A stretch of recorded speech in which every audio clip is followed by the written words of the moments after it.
One of the questions that I get all the time is, Dave, how do you keep up with research and how are you so productive? And I frequently get questions about, what's my workflow and what's my process. And I'm not going to show you my full process because, well, it's really kind of custom personalized to me. But what I will show you is a tool that I just built that's based on, my scripting abilities and all that sort of stuff. And this tool is just too useful to keep private, so it is already public. It's called weekly_archive. And that's just kind of a general description of what it does. Basically, what it does is it's this nice handy dandy little Python script that it just asks you for a lookup query, and then it goes to the archive API and will search for that query and download the latest 200 abstracts, and then it will format it into Markdown for you. So let me show you an example of what the output looks like. So I put in just LLMs. So LLMS is the query, and it gave me this nice searchable document that renders nicely, and I've got it so that it gives you the title, the link to the paper, lists the authors, so if you want to search by author, and then the summary. So for instance, I was doing research and I wanted to learn about driving. And so it turns out there are 4 papers out in the last week alone that have to do with using large language models for driving, for autonomous driving. So first is language MPC. So large language models as decision makers for autonomous driving. Driving with LLMs fusing object level vector modality for explainable autonomous driving. And then what was the next one? The next one was GPT driver learning to drive with GPT. So that's pretty cool. And then finally, Drive GPT-4, interpretable end-to-end autonomous driving via large language model. So that's really cool. But the archive website is not necessarily the most searchable thing. And the reason is, and the primary reason is because one, you can only have up to 200 results per page. And you have to expand the abstracts. So I was like, okay, well, I wanted to download this page and re-render it without violating, archives thing. But also I wanted it to be eminently renderable so that I could drop it into Claude. Because Claude, you can see where I just copy pasted a whole bunch of stuff, basically titles and abstracts, into Claude. And then I'm like, hey, tell me what the latest trends are. And so, for instance, I discovered many papers are focusing on LLM's abilities to do things like reasoning, planning, and knowledge-intensive tasks. And then you can scroll down and say, okay, cool, give me a list of the papers that do this. So instead of manually scrolling through, like hundreds and hundreds of archive papers in order to get a feel for where the industry is, I just said, okay, hey, tell me what some of the trends are to Claude. And with Claude, you have to be very, very explicit.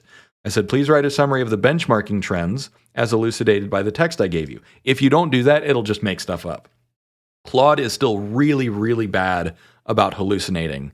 And the thing is there is very clearly some archive papers in its training data. So it'll if you don't tell it, only use what I gave you, then it'll start either making up archive papers or citing papers that are much older. And I'm like, no, make sure you only pull from the information I gave you in this conversation. And then it will change the formatting on you if you're not careful. And I'm like, why did you change the formatting on me? Anyways, so they still have a little bit of work to do on Claude, but that's not the point of the video. The point of the video is that they have a nice free open source search that gives you this gigantic wad of XML, which is a nightmare. But it is what it is. It's XML. And it's free. So, don't look a gift horse in the mouth. So how you use this, and actually let me show you a couple other ones. So here's the first one that I did. So if you want to look at today, the last week's stuff of large language models, click on that one. I did one where I just searched for bacon as a test to see what it would come up with. And apparently there's a lot of authors named Bacon, but there's not a whole lot of archive papers on the food bacon. So that was really disappointing. But whatever.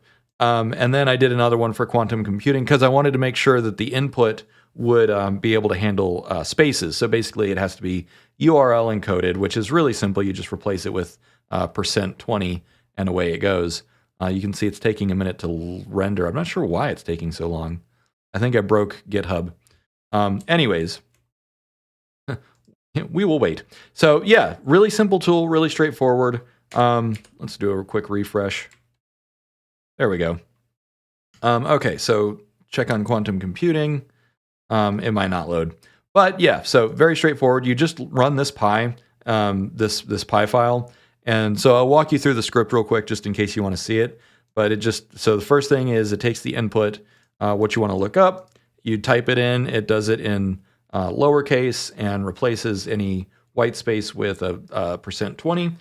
It'll populate the URL. Oh, another thing, you can change this URL if you want to search by something else, if you want to search for author or change the max results.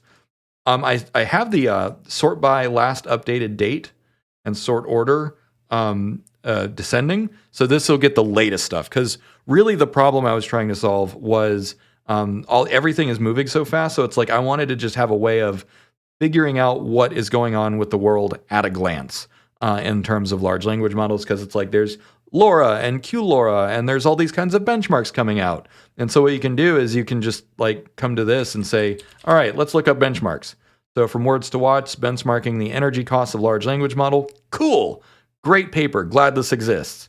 And you can see there's 115 references to benchmarks in this.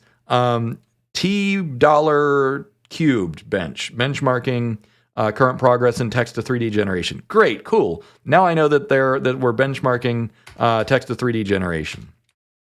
Let's see, shadow alignment. So that sounds cool. It's like shadow banning people. Do they still do that on Reddit and Twitter? Anyways, yeah. So GPT fuzzer. Right. Okay. Great. Anyways, idea here is that you can download hundreds, if not thousands, of the latest papers on any particular topic from arXiv, whether or not it's large language models. You can put in quantum computing, like I said, but for whatever reason, it's not rendering directly on GitHub. I broke it. So, but yeah, you can download an arbitrary number of things. It's sorted by date, by release date. It is in descending order, so you know you've got the latest and greatest. Yeah, I think that's about it. So thanks for watching. Cheers. And yep, I definitely broke it. Have a good one.